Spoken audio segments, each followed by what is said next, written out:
Halo, assalamualaikum warahmatullahi wabarakatuh. Salam sukses dan salam sejahtera untuk kita semua ya. Ketemu lagi dengan channel novel kita, novel kesayangan Anda semua. Mohon dukungan subscribe, share dan like-nya, agar channel ini bisa berkembang dan semakin bersemangat untuk menampilkan novel-novel terbaru ya teman-teman. Selamat menikmati dan semoga terhibur ya. Bab 27. Getaran ponsel membuat Wina terbangun dari tidurnya. Wina memaksakan diri untuk membuka matanya, mengambil ponsel dan mengangkat panggilan tersebut. Sayang, suara Emil terdengar dari ujung ponsel. Aku dengar semalam kamu demam tinggi. Gimana kondisimu sekarang? Ketika mendengar suara itu, Wina seketika terbangun sepenuhnya. Wina berpikir Emil sangat aneh. Mengapa pria yang hanya ingin bercinta dengannya tiba-tiba peduli dengan kesehatannya? Nggak hanya kirim pesan, tapi juga meneleponku. Apa dia tahu hidupku nggak akan lama lagi terus berencana melepaskanku?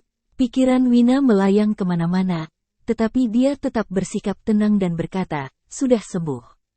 Baguslah kalau sudah sembuh. Setelah basa-basi menanyakan kabar Wina, Emil bertanya dengan tergesa-gesa, tadi kamu telepon aku. Apa karena urusan itu sudah selesai? Wina tahu Emil tidak mungkin peduli dengan kesehatannya, jadi itulah tujuan Emil sebenarnya. Wina bangkit dari kasur dan duduk tegak. Sambil menopang dahinya karena sakit kepala dengan satu tangan, Wina berkata dengan dingin, aku sudah bicara dengan Pak Jihan, dia bilang perlu waktu untuk memikirkannya dulu. Wina bisa meloloskan diri dari Emil waktu di kelab dengan alasan akan menggunakan video tidak senonoh mengancam Jihan untuk mendapatkan proyek bisnis. Meskipun dia mengatakan itu dengan tegas, Wina tahu semua itu hanya untuk membohongi Emil. Wina tidak punya video yang dia katakan itu, jadi dia tidak mungkin pergi menemui Jihan, apalagi mengancam Jihan untuk mendapatkan proyek bisnis. Wina sudah memutuskan akan menggunakan alasan ini untuk tarik ulur dalam menghadapi Emil. Wina akan menunggu sampai Sarah menikah, lalu baru menyelesaikan urusannya dengan Emil. Jika perlu, dia tidak keberatan mati bersama Emil. Keputusan Wina sudah bulat, dia akan mengorbankan nyawa yang tersisa tidak lama itu demi kedamaian Sarah. Mendengar jawaban Wina, Emil jelas menjadi tidak sabaran dan berkata, penawaran untuk proyek itu akan dimulai tanggal 10 bulan depan. Dia perlu waktu berapa lama? Wina mengerutkan keningnya. Pernikahan Sarah akan diadakan pada tanggal 9 bulan depan. Rencana Wina menunggu sampai Sarah menikah baru mencari perhitungan dengan Emil jadi mustahil. Rapat penawaran proyek akan diadakan sehari setelah pernikahan Sarah. Emil pasti tidak mungkin akan menunggu sampai tanggal 10. Setelah berpikir sesaat, Wina menggertakkan gigi dan berkata, dia bilang akan beri jawaban pasti pada tanggal 9 bulan depan. Berengsek. Setelah mengumpat, Emil lanjut berkata, kirim video itu padaku, aku akan bicara sendiri dengannya. Wina menjadi panik sampai telapak tangannya berkeringat. Untungnya, dia bereaksi dan menenangkan diri dengan cepat. Wina memberi penjelasan dengan tenang, Pak Emil, Pak Jihan sudah nggak senang karena aku mengancamnya untuk membantumu mendapat proyek itu. Kalau kamu pergi mencarinya lagi, hanya akan membuat dia semakin marah. Bisa saja karena semakin tersinggung, dia nggak akan membiarkanmu mendapatkan proyek itu. Apa kamu bisa menerima kerugian seperti itu? Setelah memikirkannya, Emil merasa apa yang dikatakan Wina benar. Jihan pasti sudah tidak senang menerima ancaman seperti itu. Jika dia pergi mencarinya lagi, dia takut Jihan akan melakukan hal yang di luar dugaannya. Emil berkata, tanggal 9, aku ingin melihat kontraknya. Kalau enggak, aku akan mengirim orang untuk merusak pernikahan sahabatmu. Wina sedikit gelisah ketika tahu Emil mengetahui tanggal pernikahan Sarah. Hal ini menunjukkan Emil selalu memantaunya. Sekarang bukan hanya Sarah, tetapi calon suami Sarah juga mungkin terseret ke dalam masalahnya. Oleh karena itu, Wina harus segera kembali bersemangat dan menyelesaikan masalah ini. Wina meletakkan ponselnya kembali dan memaksa dirinya untuk bangun. Wina berjalan ke meja, mengeluarkan beberapa botol obat dari laci dan memindahkan obat tidur ke botol obat kosong. Selanjutnya seperti biasa, dia mengambil obat-obat untuk gagal jantungnya dan memasukkan semua ke dalam mulutnya. Wina berpikir, dia harus bertahan hidup sampai hari pernikahan Sarah. Dia harus membuat Emil mendapatkan ganjaran setimpal. Bab 28. Waktu yang tersisa masih ada sekitar 10 hari sebelum tanggal 9 bulan depan. Wina pergi ke rumah sakit yang berbeda setiap hari untuk mendapatkan resep obat yang mengandung bahan obat tidur. Setelah memasukkan obat-obat itu ke dalam botol, Wina menoleh ke kotak yang ada di atas meja. Teringat dia belum mengembalikan gaun dan kalung itu pada Emil, Wina segera mengangkat ponselnya dan membuat janji dengan kurir.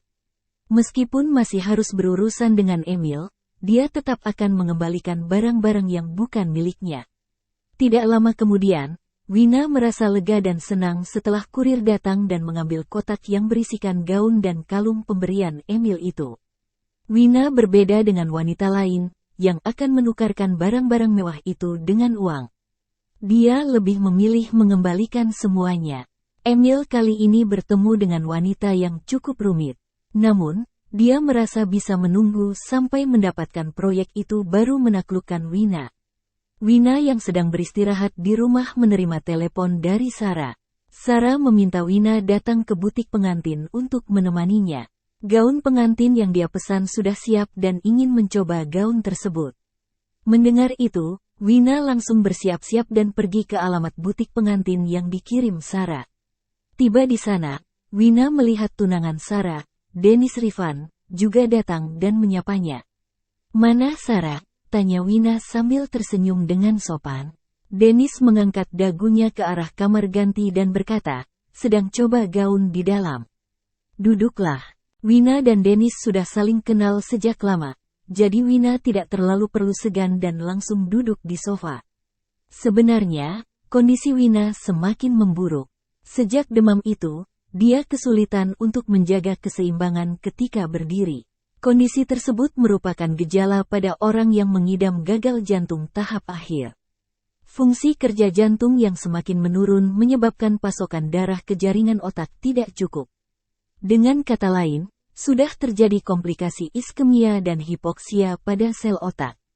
Gejala yang terlihat dari komplikasi ini adalah mudah lelah dan mengantuk. Baru duduk beberapa menit duduk di sofa, Wina sudah mulai merasa kantuk.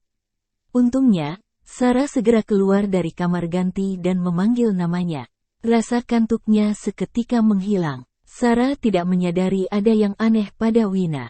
Dia mengangkat gaun bawah pengantinnya sambil berputar di depan Wina dan Dennis. "Gimana? Bagus." Wina memaksakan dirinya untuk tersenyum. Dennis juga ikut berkata, "Apapun yang dikenakan istriku pasti cantik." Sarah tersenyum dan menepuk pundaknya, isyarat bahwa dia paling bisa menggombal. Dennis mengelus kepala Sarah dengan penuh kasih. Wina merasa lega ketika melihat Sarah dan Dennis telah berpacaran selama 8 tahun itu tetap sangat harmonis. Dennis menggunakan kemampuan sendiri keluar dari kampung halamannya. Dia merupakan pria yang baik dan tampan, serta jujur. Sarah pernah bilang Dennis juga pernah melewati masa sulit kehidupan. Oleh karena itu, dia tahu bahwa tidak mudah menjalani kehidupan dan akan sangat menyayangi keluarga. Bersama dengan pria yang bisa diandalkan itu, Sarah selamanya tidak perlu khawatir akan dikhianati. Sarah merasa sangat aman menyerahkan dirinya kepada Dennis. Selama Sarah bahagia, Wina juga tidak akan terlalu ikut campur hubungannya. Pembuatan gaun pengantin ini cukup mahal. Sebagai hadiah, butik pengantin ini memberi Sarah sebuah gaun untuk pendamping pengantin wanita. Sarah segera memilih gaun berwarna sampanye untuk Wina dan meminta Wina untuk langsung mencobanya. Karena tidak bisa menolak Sarah yang bersikeras itu, Wina pun mencoba gaun itu. Berat badan Wina turun banyak, jadi gaun itu agak terlalu besar di badannya. Sarah menyentuh pinggang Wina. Sarah panik ketika mendapati Wina terlalu kurus hingga hanya terasa tulang tanpa daging. Sambil menatap Wina yang terlihat pucat itu, Sarah bertanya dengan cemas, "Wina, kenapa berat badanmu turun begitu banyak?" Bab 29. Wina takut Sarah akan khawatir, jadi segera mencari alasan. "Aku kan diet demi kepernikahanmu." Sarah mengernyit dan mengomel, "Kamu sudah seperti batang bambu tahu, jadi nggak perlu diet lagi. Dengarin aku, mulai sekarang porsi makanmu setiap hari harus bertambah 3 kali." Mendengar itu, Dennis terkekeh-kekeh dan berkata, "Dengan porsi sebanyak itu apa dia nggak akan langsung jadi sangat gemuk? Wina tetap akan cantik nggak peduli seberapa gemuknya dia," ujar Sarah dengan senang. Dennis mengangguk dan berkata, "Ya, deh, apa yang kamu bilang selalu benar. Sekarang sudah bisa ikut aku untuk mencoba riasan." Setelah disela Dennis, Sarah tidak lagi ingat mengomel Wina. Dia ditarik Dennis menuju ruang rias. Setelah mencoba beberapa riasan di butik itu, mereka pergi ke hotel untuk mengetahui prosedur acara pernikahan. Setelah semuanya selesai, Dennis mengajak Sarah dan Wina ke restoran untuk makan. Setelah itu, mengantar mereka berdua pulang. Sesampai di rumah, Sarah beristirahat sebentar, lalu mulai mengemasi barang-barangnya. Dennis sudah membeli rumah pernikahan, jadi Sarah akan tinggal di sana setelah acara pernikahan selesai. "Wina, setelah aku pindah, rumah kecil ini kuserahkan padamu untuk diurus. Kamu harus menjaga rumah kita ini dengan baik ya." Bagi Sarah, Wina seperti keluarganya sendiri, jadi dia merasa tenang membiarkan Wina menjaga rumah kecilnya itu. "Oke," jawab Wina sambil tersenyum dan mengangguk. Dia mengambil pakaian Sarah dan melipatnya satu persatu. Sarah meninggalkan beberapa pakaian biasa di lemari. Meskipun dia sudah menikah Dennis, dia masih akan sering kembali ke rumah ini untuk menemani Wina. Wina mengetahui niat Sarah dan tidak mengatakan apa-apa. Setelah membantu Sarah mengemas pakaiannya ke dalam kardus, Wina tersenyum dan berkata pada Sarah, "Aku ada hadiah untuk pernikahanmu." "Hadiah apa?" tanya Sarah sambil tersenyum. "Tunggu sebentar." Wina masuk ke kamarnya. Dia mengambil kartu bank dari laci, lalu kembali dan menyerahkan kartu itu kepada Sarah. "Ini harta sesan yang aku simpan untukmu, jadi bawalah bersamamu." Meskipun sudah menikah, wanita tetap membutuhkan sejumlah uang pribadi.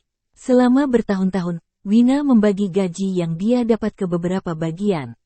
Sebagian untuk mengembalikan uang kepada Jihan.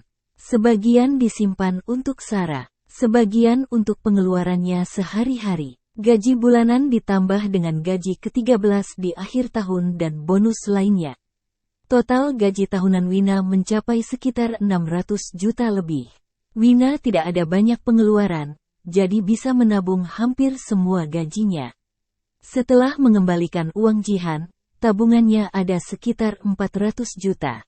Meskipun tidak banyak, Sarah bisa menggunakan uang itu jika ada keperluan mendadak setelah menikah. Wina juga akan merasa lebih tenang terlebih lagi, uang itu sangat bersih. Bukan diperoleh dengan menjual tubuhnya. Wina menghasilkan uang itu dari bekerja di kantor agar Sarah merasa nyaman dengan uang itu. Ketika melihat kartu bank itu, Sarah sedikit terkejut. Dia berpikir bahwa setelah mengembalikan 2 miliar kepada Jihan, Wina sudah tidak punya banyak uang lagi. Sarah sempat berpikir untuk memberi Wina uang. Namun, dia tidak menyangka Wina menabung uang untuk diberikan padanya sebagai harta sesan. Sarah bisa membayangkan Wina pasti selalu berhemat untuk bisa menabung semua ini. Sarah berpikir tidak heran Wina begitu kurus. Ternyata karena sering melaparkan diri. Sambil mengelus pipi Wina dengan sedih, Sarah berkata, "Wina, kamu pasti sudah menderita." Wina tersenyum lembut dan berkata, "Gaji tahunanku tinggi, aku juga jarang beli barang. Bisa menabung sejumlah ini bukan masalah bagiku. Kamu cepat ambillah." Sarah menolak kartu yang diberikan Wina dan berkata, "Aku nggak bisa ambil uang ini. Aku lebih tua darimu. Sebagai kakak akulah yang harus menyiapkan harta sesan untuk adik. Mana boleh sebaliknya, kan? Ini melanggar aturan." Wina tahu Sarah tidak akan menerimanya, jadi tidak mencoba membujuknya lagi dan langsung memasukkan kartu itu ke dalam kardus. Bab 30. Sarah hendak menghentikan Wina ketika melihat Wina menutup kardus itu dengan cepat, tetapi Wina mendorongnya menjauh. "Wina, kenapa kamu begitu keras kepala?" ujar Sarah sambil menghela napas. Setelah menutup kardus itu dengan lakban, Wina berbalik dan memeluk lengan Sarah sambil bertingkah manja. "Kamu sudah menjagaku sejak kecil, tapi aku belum pernah melakukan apapun untukmu. Anggap saja itu sebagai adik yang berbakti kepada kakaknya." Sarah sebenarnya masih tidak setuju untuk menerima uang itu. Dia tahu kehidupan Wina sangat sulit, tetapi Wina bersikeras memberikannya. Alhasil, Sarah tidak punya pilihan selain menerima kartu bank itu terlebih dahulu. Sarah berpikir untuk mengembalikan kartu itu ke kamar Wina pada hari pernikahannya. Apapun yang terjadi, dia tidak bisa mengambil uang hasil kerja keras Wina. Setelah selesai mengemas barang, mereka berbaring bersama di atas kasur. Seperti ketika mereka masih remaja, berbaring memakai masker wajah sambil memikirkan masa depan. Saat topik pembicaraan mereka sampai pada Wina kelak juga akan menikah, Sarah mengatakan Wina putus dengan Jihan merupakan hal baik. Status pria seperti itu terlalu tinggi untuk menikah dengan orang biasa. Sarah menyarankan Wina untuk mencari pria kerah putih yang statusnya tidak jauh berbeda dengannya. Penghasilan yang didapat juga tidak sedikit, jadi kelak tidak perlu khawatir masalah ekonomi. Sarah juga mengatakan bahwa rumah kecil ini adalah properti pranikah mereka. Setelah berkeluarga, jika salah satu dari mereka memiliki kehidupan yang buruk, mereka bisa pindah kembali ke rumah kecil ini. Rumah kecil ini adalah tempat mereka berlindung. Dengan adanya rumah pranikah ini, mereka tidak perlu takut. Wina mengiyakan semua perkataan Sarah. Dia tidak ingin Sarah menyadari ada yang aneh pada dirinya.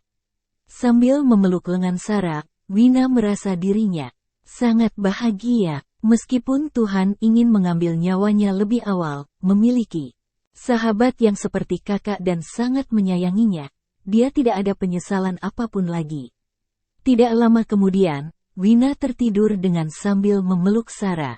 Seperti yang dia lakukan ketika masih kecil. Berbeda dengan hari-hari sebelumnya, malam ini Wina tidur dengan damai. Namun, waktu berlalu dengan cepat. Dalam sekejap, hari pernikahan Sarah tiba. Wina sedikit tidak rela membiarkan Sarah pergi, tetapi dia tahu Sarah akan memulai kehidupan baru dan memiliki keluarga sendiri. Wina menyembunyikan perasaannya itu dengan menunjukkan kegembiraannya sambil menyibukkan diri demi Sarah. Selesai memakai riasan wajah, fotografer mengambil banyak foto mereka di dalam rumah dan juga merekam Dennis datang menjemput pengantin wanita. Diiringi sorakan pendamping pengantin pria, Dennis dengan senang hati menggendong pengantin wanita dan turun ke bawah. Wina mengikuti dari belakang, membantu mengatikkan gaun Sarah dengan wajah penuh senyuman. Mereka akan melangsungkan pernikahan di hotel terlebih dahulu. Setelah selesai, baru akan pergi ke rumah pernikahan mereka. Hotel yang mereka pilih bukanlah hotel yang sangat mewah, tetapi semua pelayanan yang dibutuhkan lengkap. Melihat Dennis sangat menyayangi Sarah, Wina pun merasa lebih lega. Sarah tidak punya keluarga, jadi hanya kepala panti asuhan datang ke pernikahannya. Tamu-tamu yang datang semuanya kerabat dari pihak Dennis. Konsep tema pernikahan mereka merupakan galaksi yang romantis. Suasana langit berbintang diciptakan dengan pencahayaan lampu. Di kedua sisi jalur untuk pengantin berjalan masuk ada banyak bunga mawar, lampu parlet, dan lampu lantai. Lampu-lampu itu terus berkelap-kelip bagaikan bintang di langit. Sarah mengenakan gaun pengantin berwarna putih berdiri di ujung jalur itu. Cahaya bintang menyinari tubuhnya dari kejauhan, seolah-olah dia berada di tengah bima sakti. Sungguh memesona. Mata Wina perlahan berkaca-kaca ketika melihat Sarah. Dia akan menyerahkan Sarah yang sudah hidup bersamanya sejak kecil kepada Dennis. Mulai hari ini, Sarah akan memulai hidup baru dan Wina tidak akan ada penyesalan lagi. Kemudian, acara pernikahan yang dipimpin oleh pewara berlanjut ke bagian tukar cincin. Tepat ketika Dennis hendak memasangkan cincin berlian pada Sarah, tiba-tiba terdengar suara pria yang mengganggu suasana meriah itu. Pernikahan semegah ini, kenapa nggak ada yang mengundangku datang?